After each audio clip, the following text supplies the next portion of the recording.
Shroud of Turin ये एक ऐतिहासिक कपड़ा है जो इटली के ट्यूरिन शहर में सेंट जॉन द बैप्टिस्ट के चर्च में रखा गया है। इस कपड़े को 1578 में यहाँ रखा गया था। इस कपड़े पर नग्न क्रूस पर चढ़ाए गए व्यक्ति की धुंधली छवि बनी हुई है। लाखों ईसाइयों का मानना है कि ये ईसा मसीह का कपड़ा है। माना जाता है ईसा मसीह को सूली पर चढ़ाने के बाद उनको इसी कपड़े में दफना दिया गया था। इस कपड़े पर जिस व्यक्ति की छवि बनी हुई है उसके मुख पर बहुत दाढ़ी और शरीर पर हथियार से छोड़े गए बहुत निशान भी मिलते हैं। जरूर ये कपड़ा ईसा मसीह का होगा।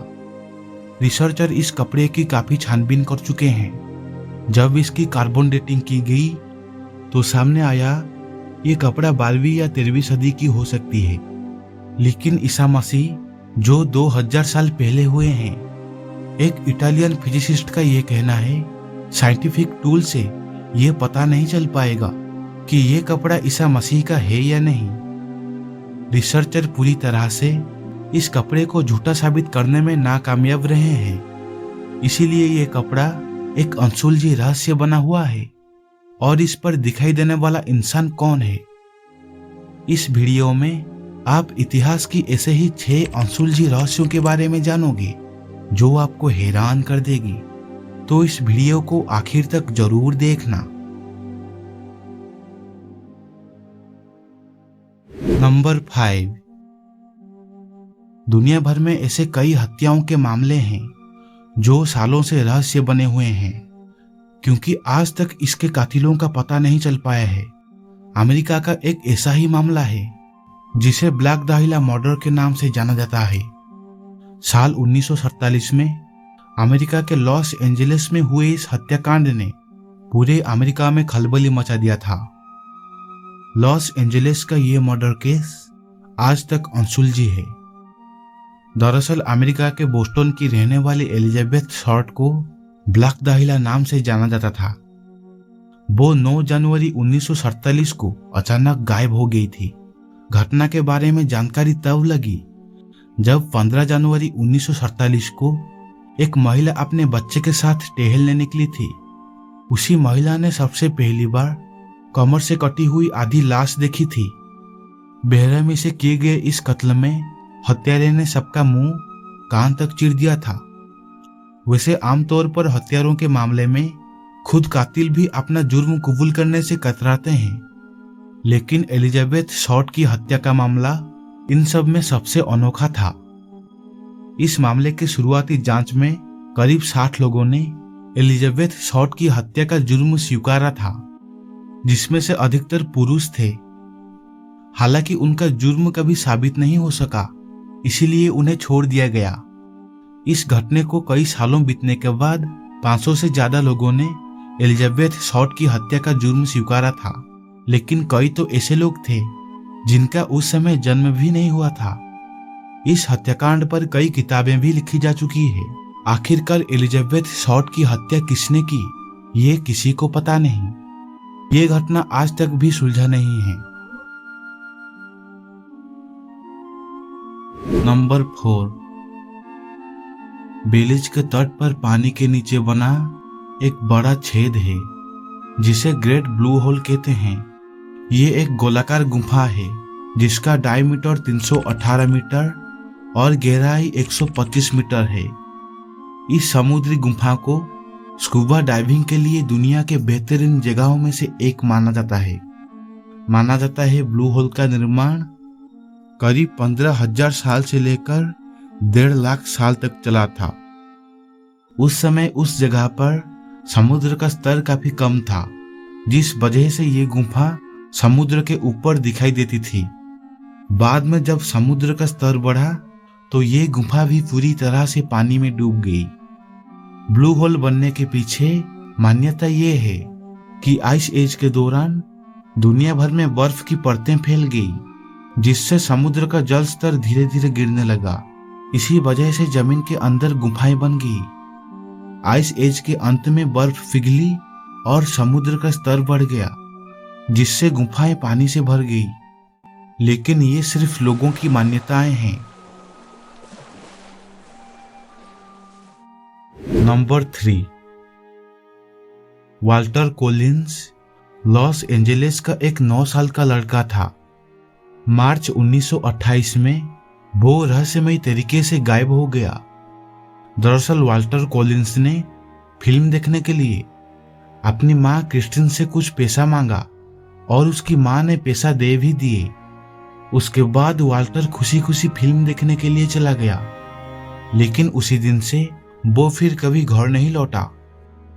उसकी माँ क्रिस्टिन कोलिंस ने पुलिस को बताया, मेरा बेटा वाल्टर थिएटर से घर नहीं लौटा है। पुलिस ने हर जगह उसकी तलाश भी शुरू की, लेकिन पुलिस उसे ढूंढने में नाकामयाब रही। 5 महीने के बाद इलिनॉइस में एक बच्चा मिला जिसने दावा किया कि वो वाल्टर है। हालांकि क्रिस्टिन कोलिंस ने जोर देकर कहा कि ये लड़का उनका बेटा नहीं है। हैरानी की बात तो ये थी कि वाल्टर का बॉडी पुलिस को कभी नहीं मिल पाया। ये भी पता नहीं चल पाया कि आखिरकार उसके साथ क्या हुआ होगा। वाल्टर कोलिंस के लापता होने की घटना ने देश भर में उथल पुथल मचा दिया था। हाँ, पुलिस का ये भी मानना है कि वाल्टर कोलिंस का पिता पहले से ही जेल में थे। उनके पिता के साथ उसी जेल में किसी के साथ बहुत बड़ा झगड़ा भी हो गया था। इसी बात की बदला लेने वो दूसरी कैदी ऐसा चाल रचा होगा। खैर, ये सिर्फ एक अनुमान है। इसके पीछे छिपी रहस्य को पुलिस आज तक सुलझा नहीं पाया है। नंबर 2, मोहनजोदारो। ये नगर सिंधु घाटी सिविलाइजेशन का प्रमुख शहर माना जाता है। मोहनजोदारो सिंधी भाषा का शब्द है जिसका अर्थ है मुर्दों का टीला। इसे मोहनजोदड़ो भी कहा जाता है, लेकिन इस नगर का असली नाम मोहनजोदारो नहीं है, क्योंकि इस नगर का असली नाम आज तक पता नहीं चल पाया है। ये आज तक भी एक रहस्य है। मोहनजोदारो इस नाम को खोजकर्ता और इतिहासकारों ने कई आधार पर रखा है। दक्षिण एशिया में बसे इस शहर को सबसे पुराना शहर माना जाता है। यह बहुत ही व्यवस्थित ढंग से बनाया गया था। पाकिस्तान के सिंध में 2600 BC के आसपास इसका निर्माण हुआ था। इस नगर की खोज रखालदास बनर्जी ने 1922 में की थी। इंडिया के आर्कियोलॉजिकल सर्वे के डायरेक्टर जॉन मार्शल के निर्देश पर खुदाई का कार्य शुरू हुआ था। यहाँ पर खुदाई में बहुत मात्रा में घर, इमारतें, मेटल्स की मूर्तियां मिली है, जिससे ये पता चलता है कि यहाँ एक व्यवस्थित शहर बना हुआ था। ये शहर 200 हेक्टेयर एरिया में बसा हुआ है और ये सिविलाइजेशन लगभग 5000 साल पुरानी हो सकती है और इस शहर की लोक संख्या 40,000 से भी ज्यादा हो सकती है। और नगर की इमारतों में जल कुंड भी है जिसमें वाटरप्रूफ ईंटों का उपयोग किया गया है। मोहनजोदारो की सड़कें और गलियां आज भी सही तरीके से सलामत है। इस पर आज भी घूमा जा सकता है। इस शहर की दीवारों की स्थिति आज भी मजबूत है। इसे भारत का सबसे पुराना लैंडस्केप भी कहा गया है और उनकी इस्तेमाल की जाने वाली लिपि आज भी समझ से परे हैं। और इस सिविलाइजेशन की कौन सी भाषा थी, ये भी एक रहस्य है। वैज्ञानिकों के मुताबिक इसके विनाश के कारण प्राकृतिक आपदा और जलवायु में बदलाव के कारण मानते हैं। कई लोग इसके विनाश का कारण भयंकर भूकंप बताते हैं, लेकिन आज भी इस शहर का विनाश होने का कारण पता नहीं चल पाया है। नंबर 1, 16 सितंबर 1920 में वॉल स्ट्रीट पर दोपहर के भोजन के दौरान जेपी मोर्गन भवन के पास यूनाइटेड स्टेट्स आशय ऑफिस के सामने गाड़ी चलाने वाला एक अनजान व्यक्ति एक बूढ़े घोड़े को आगे की ओर इशारा दे रहा था। उसने अपनी गाड़ी रोकी, तुरंत ही भीड़ में घुसकर कहीं गायब हो गया। कुछ मिनट के बाद इतना बड़ा धमाका हुआ कि उसके पास ही जितने सब गाड़ी मौजूद थे उन सब की टुकड़े टुकड़े हो गई और 30 से अधिक लोगों की वहीं पर मौत हो गई।